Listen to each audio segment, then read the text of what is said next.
Hello, আসসালামু আলাইকুম প্রিয়ান। আজ সকাল সকাল ঘুম থেকে উঠে বেরিয়ে পড়েছিলাম মেসো অফিসের উদ্দেশ্যে। ভাই ডেলিভারি কাজ করে, তো মেসো অফিসে আমরা ফাইনালি পৌঁছে গেলাম। পৌঁছেই দেখি অনেকগুলো মাল মেসোর অফিসে রাখা আছে এবং সেখান থেকে ভাই একটা একটা করে মাল তার রুটের বেছে নিচ্ছিল এবং ব্যাগে সে পার্সেলগুলোকে ঢুকিয়ে নিল এবং রেডি করে নিল। তারপরে ভাই নিজে একদম গুছিয়ে গাছিয়ে ব্যাগ ট্যাগ নিয়ে একদম রেডি হয়ে গেল। তারপরে ভাই বলছে চলো।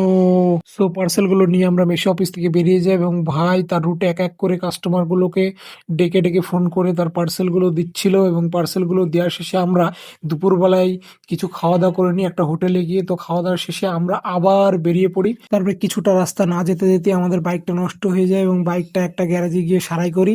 তারপরে আবার আমরা বেরিয়ে পড়ি এবং কিছুক্ষণ যেতে না যেতে আবার বৃষ্টি শুরু হয়ে যায়, যার জন্য আমরা একটা জায়গায় গিয়ে একটু দাঁড়িয়ে অপেক্ষা করি বৃষ্টি ছাড়লে তখন বেরোবো সেজন্য, এবং অলরেডি বৃষ্টি ছাড়লে আমরা আবার বেরিয়ে পড়ি। তো এই ছিল আজকের একজন ডেলিভারি বয়ের ভ্লগ। কেমন লাগলো জানাবেন। ভালো থাকবেন, ভালোবাসা নেবেন। Tata, bye bye.